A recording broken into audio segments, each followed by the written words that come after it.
Go ahead, put it on real tight. Hope you brought your best tonight. They say they got the fireworks, yeah, they say they got the show. Here around the chutes, you're the best, so let's go. This is Texas Toast. I'm your host, Miss Helen. Kick back and enjoy as we toast the best from Texas.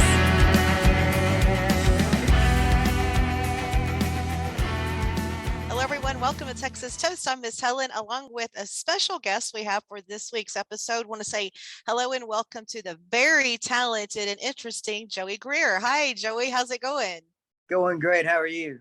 I'm wonderful. I've been going through your music, and of course, we've talked about your music here at the Texas Toast podcast quite a bit, and just kind of let everyone get to know you first before we dive into some music and talk about some backstories on some of your singles. So you're from Orange, Texas. Your parents were praise and worship leaders in church, so I'm assuming that's where your love and inspiration for music came from. That's exactly correct. Yeah, I'm one of 5 kids, and we all kind of play and sing different things. So yeah, I've been around it since I was born, and it's bred into me, if that's the right word. Yeah, it's kind of something I had to do. And so you started playing young as a teenager. Yes. So I started playing music around the age of 7. Started playing guitar and singing in front of my church and stuff like that. I would regularly lead worship after about 12. And I did that until I was about 18. And then I moved to Nacogdoches, where I live now, and started just playing every hole in the wall bar from Texarkana to Orange, just creating a fan base, Yes. Writing songs and doing stuff like that. Yes, I saw that, where it looks like you really hit the ground running and just got out there and started playing. You have built that fan base, and you've had millions of streams with your music. Yeah, it's been pretty cool. It's kind of weird to watch, just stuff that I would do anyway. Like this is all just like me painting a picture. I call it a verbal painting, but it's weird to see something happen and watch something succeed that you would be doing on your couch by yourself anyway. It's really cool. Yeah, really cool. You have some good stuff. So how long have you actually been doing songwriting? Because you've written a lot of songs.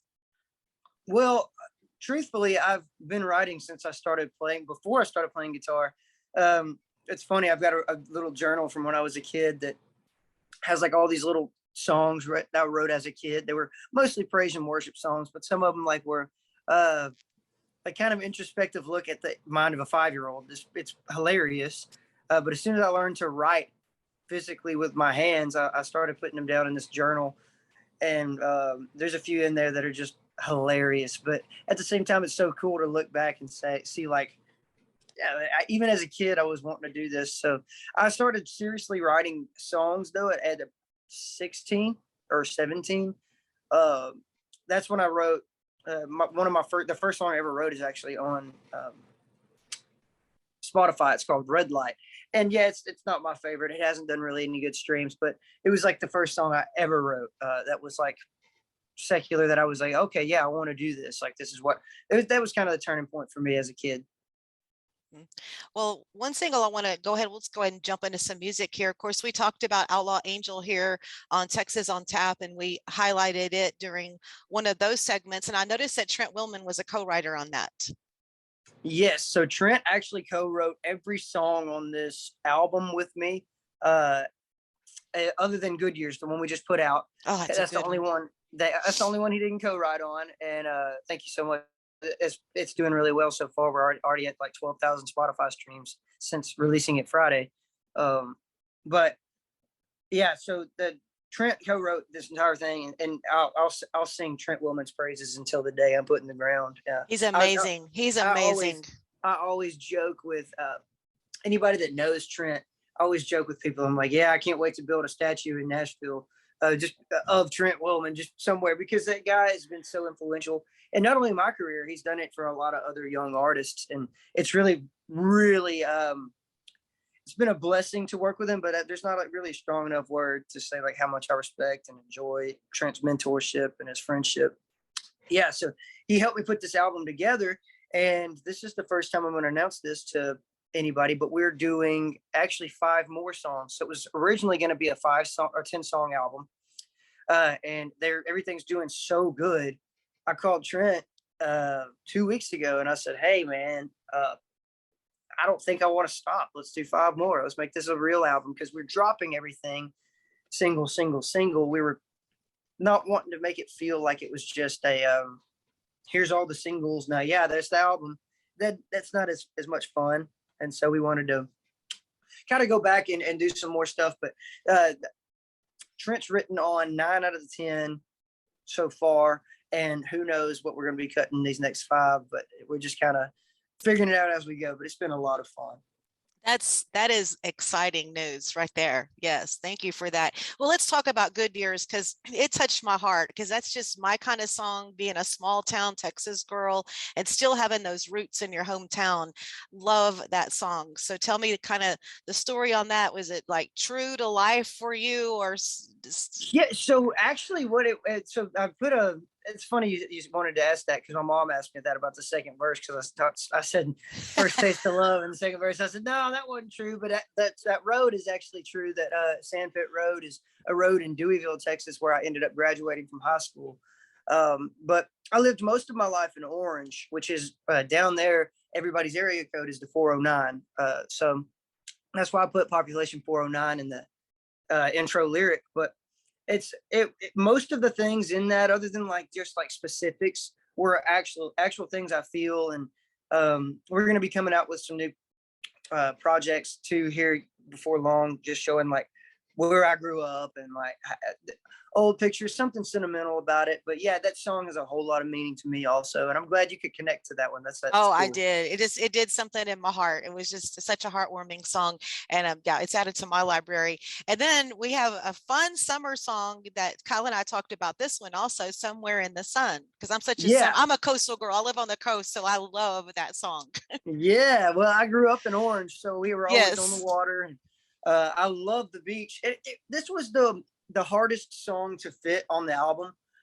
Y'all are not ready for this new stuff. This new stuff is if you got Brantley Gilbert, Jason Aldean, and threw them in Texas for their initial start.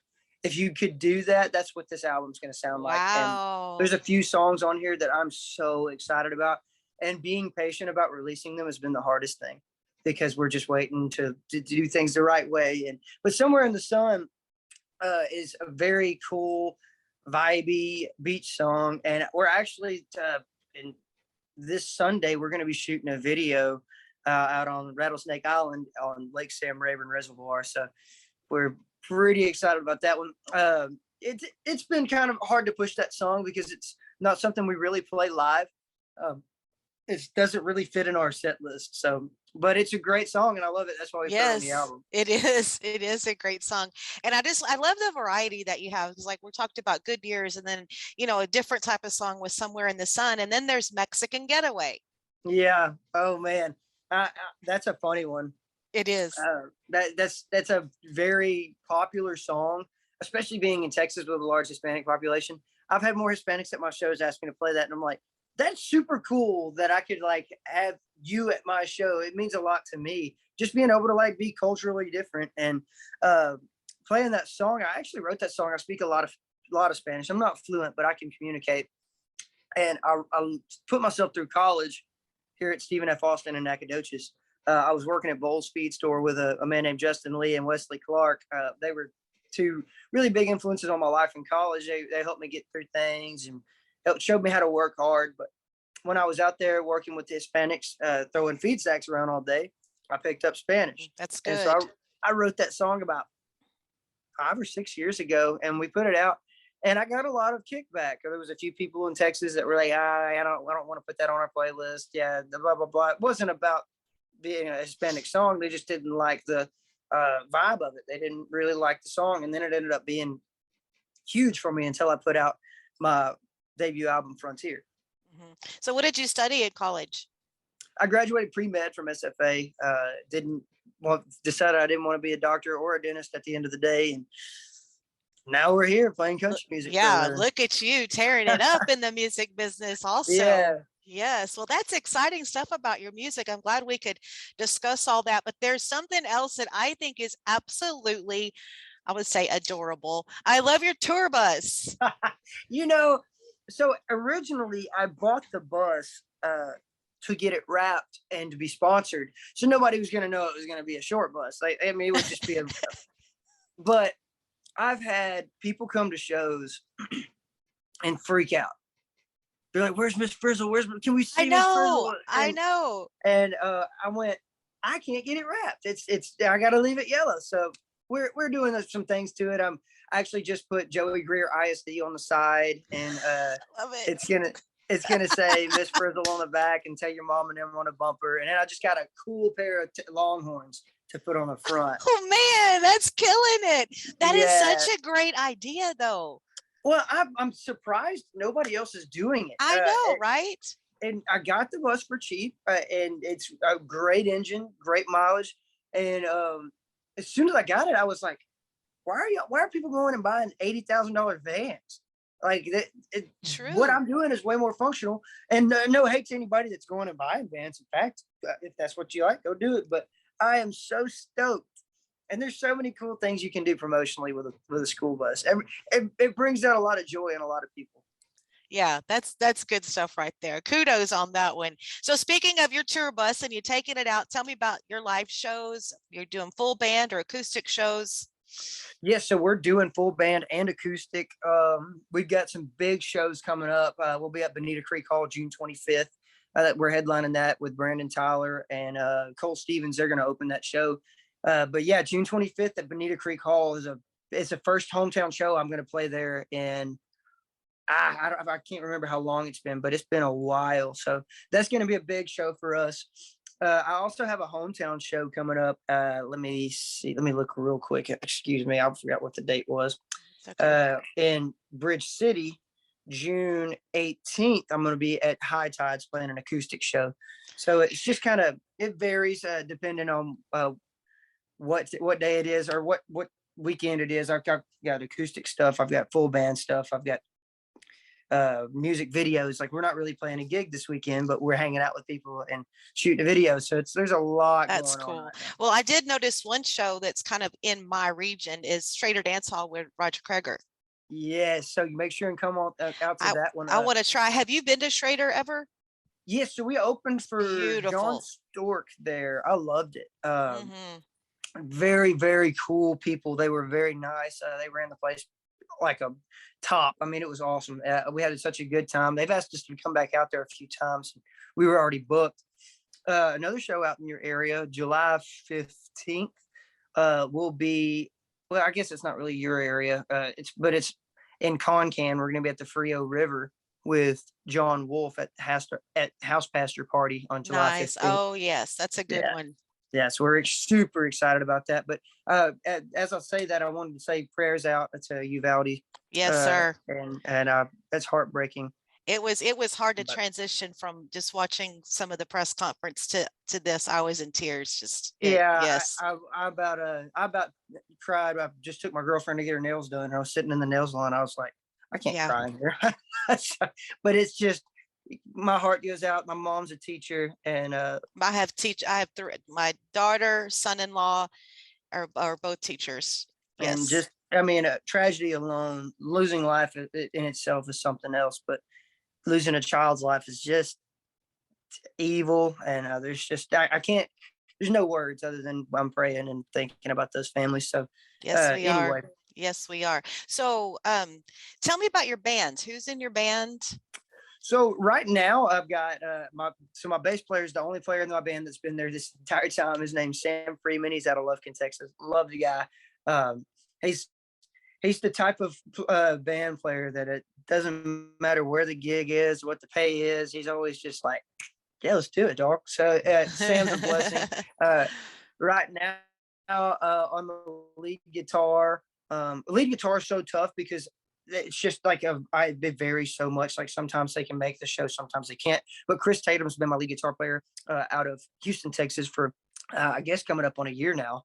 Or actually, he's been my full-time guy for only about 5 months, but he's been playing with us for a while. So Chris Tatum's lead guitar out of Fort Worth, Texas on the drums is Mr. Javier Gonzalez, super talented kid. And it's so crazy because most of them other than Sam, sorry, Sam, are really young. Uh, and it's just been such a like pleasure to watch them figure out the live show, because players are, you can have a million great players, but live experience is something different. And also I've got a new guy helping us out, Sean Clifton. He's my tour manager, and he has been, I have to brag on him everywhere I go. He's been great. So yeah, that's pretty much the team at the moment. Oh, and Sean's out of Abilene. Abilene. Okay. Yeah. Those tour managers, they take care of a lot of stuff, a lot of stuff. So what kind of stuff do you like to do outside of music?